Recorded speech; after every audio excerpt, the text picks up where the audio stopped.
दोस्तों, लाइफ में कामयाबी कौन नहीं चाहता है? हर कोई कामयाबी चाहता है, आप भी चाहते हैं। हर बंदा अपनी लाइफ में कुछ बड़ा अचीव करना चाहता है, लेकिन जब हम कर नहीं पाते हैं तो अपनी नाकामयाबी का, अपनी असफलता का ठीकरा हम दूसरों पे फोड़ देते हैं। कभी तो हम परिस्थितियों को दोष देने लग जाते हैं, कभी हम बोलते हैं रिसोर्सेज की कमी थी, मेरे पास में ये रिसोर्स नहीं था, मेरे पास में वो रिसोर्स नहीं था। इस तरीके का हम दोषारोपण करने लग जाते हैं। तो कभी हम बोलते हैं कि मेरी तो किस्मत ही खराब थी यार, मेरे साथ तो मेरी किस्मत ही खराब थी। इस तरीके से हम अपने आप को बचाने की कोशिश करते हैं, हम अपनी असफलता को छिपाने की कोशिश करते हैं, लेकिन हम ये नहीं समझ पाते हैं कि इन सब के साथ में हम अपनी सफलता को अपने आप से दूर करते जा रहे हैं। चलिए, एक शानदार स्टोरी आपके साथ में शेयर करने के लिए जा रहा हूं। ये स्टोरी आपकी लाइफ को लिटरली बदलने वाली है, पूरा चेंज करने वाली है। मैं हूं Amit Mishra, human potential trainer, और शुरू करते हैं ये स्टोरी। ये स्टोरी है गांव में गरीब परिवार में जन्मे हर्ष और राज की। ये दोनों ट्विंस थे। जब ये 4 साल के थे तो इनकी मदर का देहांत हो गया, और जब ये 12 साल के थे तो इनके पिताजी भी इनको छोड़ करके ऊपर चले गए। अब इनके सामने बड़ी चुनौतियां थी।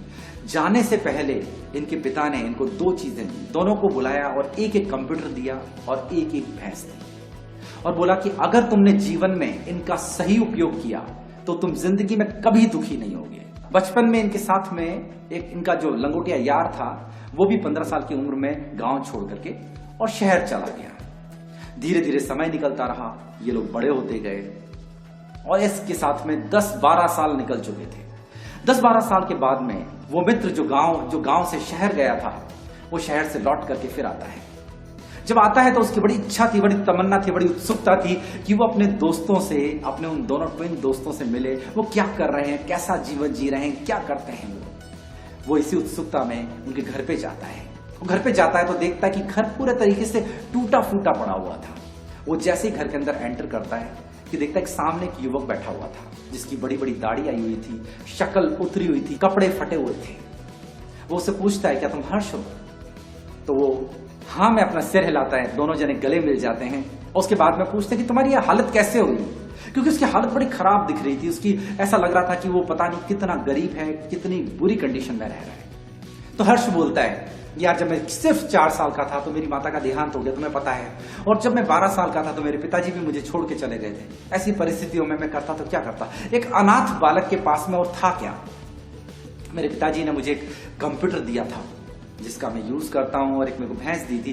भैंस का मैं दूध बेचता हूं, उसे जो पैसा वगैरह आता है उसको मैं अपने खाने पीने में और अपनी घर गृहस्थी को चलाने में लगा देता हूं। और जो कंप्यूटर है उसका मैं आनंद लेता हूं, उससे मैं मनोरंजन करता हूं, उसमें मैं सॉन्ग सुनता हूं, उसमें मैं वीडियो गेम खेलता हूं, मैंने उस पर इंटरनेट लिया हुआ है। इस तरीके से मेरा दिन पूरा निकल जाता है, और ऐसे लाइफ कट रही है यार।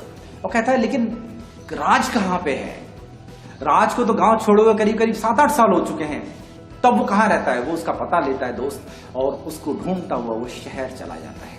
वो जैसे ही शहर में पहुंचता है, उसके पते पे पहुंचता है, देख करके सामने उसकी आंखें फटी रह जाती, क्योंकि उसके सामने जो पता बताया गया था, उसके सामने एक बहुत बड़ी कोठी खड़ी हुई थी, जिसके सामने गेट पर, मेन गेट पर एक गार्ड खड़ा हुआ था, और अंदर एक लग्जरी कार खड़ी हुई थी। वो उस गार्ड से पूछता है कि क्या मिस्टर राज यहीं पे रहते हैं? तो गार्ड बोलता है हाँ। तो वो अपना परिचय देता, बोलता है कि मैं उससे मिलना चाहता हूं। गार्ड अंदर जाता है, राज को बताता है। अंदर से एक डैशिंग, स्मार्ट, जबरदस्त पर्सनैलिटी बाहर निकल करके आती है। वो देखता है, देखता रह जाता है, उसको सिर्फ निहार रहा है। उसके चेहरे पर ग्लो है, एक गजब का ड्रेसिंग सेंस है, पर्सनैलिटी उसकी कुछ और बोल रही है। बचपन में जब उसको देखा था तो बिल्कुल फटे हाल में, सिंपल सा, साधारण सा, पतला दुबला सा लड़का, आज जबरदस्त, बहुत अच्छा पर्सनैलिटी का मालिक हो चुका था। वो दोनों गले मिलते हैं, राज उसको लेकर के अंदर जाता है, और उनकी आपस में गपशप शुरू होती है। बचपन की यादें जो है वो ताजा हो जाती हैं। उसके बीच में उससे एक क्वेश्चन पूछता है कि यार तुम यहां तक पहुंचे कैसे? तो बोलता है, यार तुम जानते हो, जब मैं बहुत छोटा था, सिर्फ 4 साल की उम्र में मेरी मां का देहांत हो गया था, और सिर्फ 12 साल की उम्र में मेरे पिताजी मुझे छोड़ के चले गए। ऐसी कंडीशन में परिस्थितियां तो विकट थी, लेकिन मेरे सामने सिर्फ एक चारा था कि या तो मैं क्विट कर जाऊं, हार मान लूं, या फिर मेरे पास में जो रिसोर्सेज हैं उसका मैं बेहतरीन उपयोग करूं। तो मेरे पिताजी ने मुझे एक चीज बोली थी कि बेटा, ये 2 चीजें दे करके जा रहा हूं, एक भैंस और एक कंप्यूटर, इसका अगर सही उपयोग करोगे तो जिंदगी में कभी दुखी नहीं होगे। बस मैंने वो अपने गांठ बांध ली थी, अपने दिमाग में यहां पे रख लिया था। बस मैंने उनको पूरे तरीके से उपयोग किया। भैंस का मैं दूध निकालता था, उससे जो कुछ पैसा आता था उससे मैं अपना पेट पालता था और बचे हुए पैसे से मैं अपनी एजुकेशन पूरी करने लगा। मैंने अपनी पूरी एजुकेशन पूरी की और जो मेरे पास में कंप्यूटर था उस पर मैंने इंटरनेट कनेक्शन लिया और वहां से मैंने कंप्यूटर के कोर्सेज सीखना शुरू किया, सर्टिफिकेट्स लेना शुरू किया, बहुत सारा नॉलेज लेना शुरू किया। 5 साल तक मैं अपने गांव में अपने कंप्यूटर का यूज करके अपने आप को बेहतर बनाता रहा।